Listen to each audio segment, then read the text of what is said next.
Hey y'all, welcome back. We're gonna get right into it. Okay?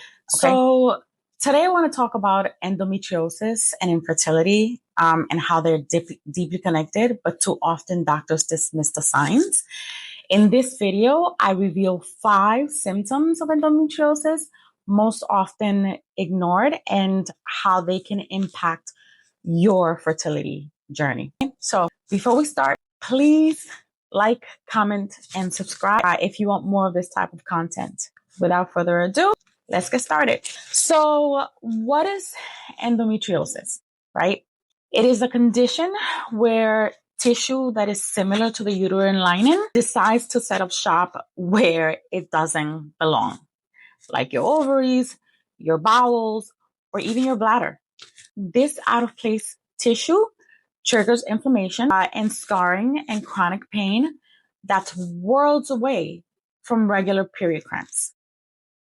But still, doctors often might misdiagnose this or tell patients their symptoms are totally normal. Today, we're breaking down the 5 critical signs of endometriosis that are commonly overlooked. But most importantly, we'll talk about how to approach these conversations with your own doctor so you can finally get the right kind of care. The first thing that we're going to talk about is something that you might not immediately connect to gynecological issue, which is chronic bloating and gut problems. And I don't mean like a little puffiness after dinner.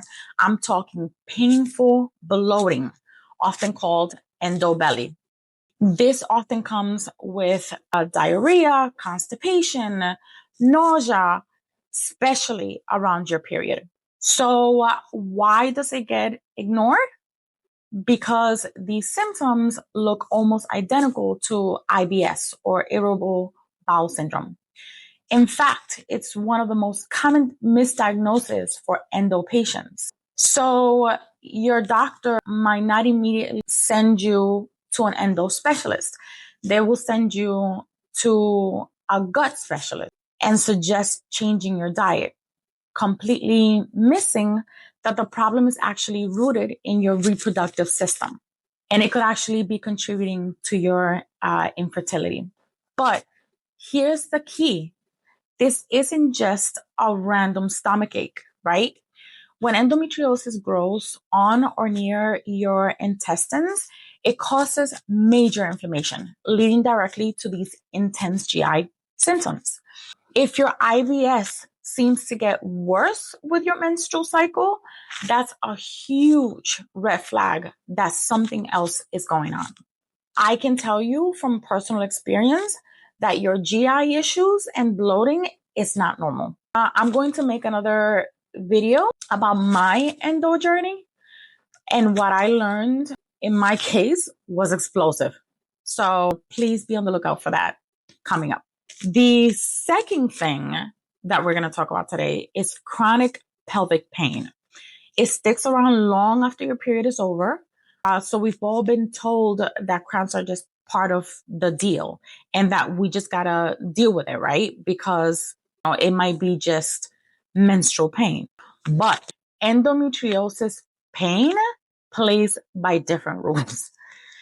It can feel like a constant dull ache, or it can show up as sharp as a stabbing pain at the time of the month.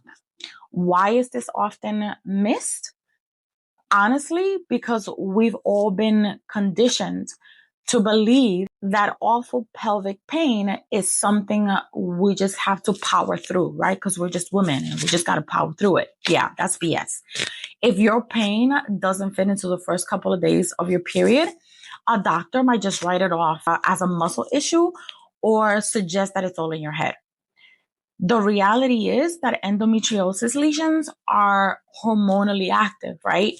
So they can cause inflammation and irritate nerves throughout your entire cycle, not just during your menstrual cycle. So let's be clear.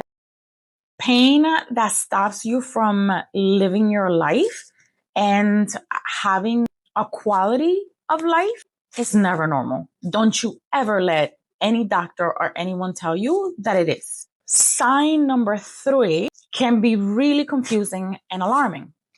Pain when you go to the bathroom, which is, for some people, it may seem normal again, but this is far from being normal. This might feel like burning of a UTI or a deep, sharp pain when you have bowel movement, especially during your period. In some cases, you might even notice blood. Why the oversight? Well, a doctor's first thought is usually a urinary tract infection or maybe even hemorrhoids. They'll oftentimes run a urine test, and when it comes back negative, you're often left hanging without an explanation. For a non-specialist, connecting bathroom troubles to a gynecological condition isn't always the first instinct. But this symptom is a direct sign of where the endometriosis is growing. Lesions on the bladder can mimic a UTI perfectly. If the tissue is on or behind the bowels, it can make bowel movement excruciating. This is a classic indicator of deeper endometriosis that absolutely needs to be investigated. The fourth thing is, it's a big one because it can easily be dismissed. It's that deep bone can't get out of bed exhaustion that no amount of sleep can fix. This isn't just a feeling of being tired after a long week. It's actually this heavy, draining fatigue that can make it hard to go to work, see friends, or even do basic daily chores.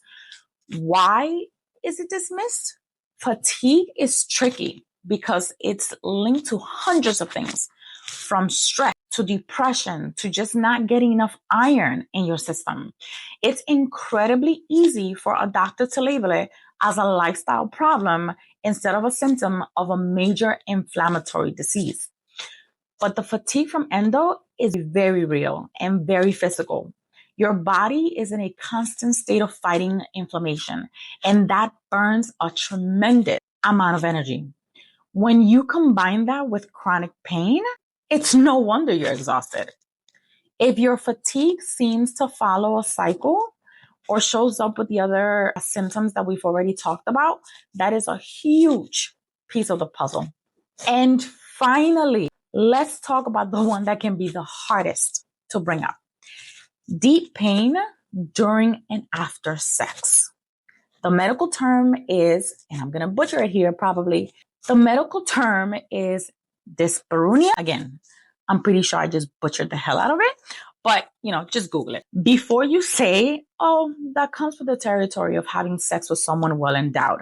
This isn't just surface level discomfort. It's a sharp, deep ache inside the pelvis that is often described as feeling like something is being bumped into. That pain sticks around for hours and it can even last days. Why doesn't this get more attention? Well, it's a really sensitive topic, for one. We can be hesitant to mention it to our doctors, and doctors don't always think to ask. When the conversation does happen, the pain might be brushed off as a psychological or just a matter of needing more lubrication without ever looking for a physical cause. This deep pain is a hallmark sign of endometriosis. When lesions grow on the ligaments behind the uterus or at the top of the vagina, intercourse can put direct pressure on those spots, causing intense pain. In this case, ladies, pain is not pleasure. So please do not dismiss it as such. Speak up, say something about it, because if you don't, you might never find out what the true cause of the pain is. So knowing these signs is a great first step, but you're probably asking, how do you get your doctor to actually listen, right? First, you got to become a detective. Track your symptoms in a journal or an app. Don't just say it hurts. Get very specific. Note the pain level from 1 to 10. Where is it located? And use descriptive words like sharp, burning, or aching. Secondly, connect the dots for them. Explain exactly how these symptoms are impacting your life, right? Because you're the one living it. Tell your doctor you're missing work. You can't go to the gym. You have to cancel plans with friends because you are in so much pain. And finally, if you feel like you're being dismissed, don't be afraid to get a second opinion or even a third opinion if that's what needs to happen. Make sure you get a doctor who specializes in endometriosis. Your pain is not in your head, and it's not something you just have to live with. These symptoms are your body's way of telling you something is wrong. By understanding these often ignored signs and learning to advocate for yourself with clear documented evidence, you can start to break the cycle of dismissal and get on the path to a diagnosis. And hopefully, you can go from unexplained infertility to explained fertility, where you can finally have answers to your questions and you can actually move forward with a game plan so that you stop being in chronic pain. So, if any of this sounds familiar, please consider sharing your experience in the comments. Like, subscribe, and share. Remember, you are not alone, and your story might just be the thing that empowers someone else on their own journey. Love you. See you soon.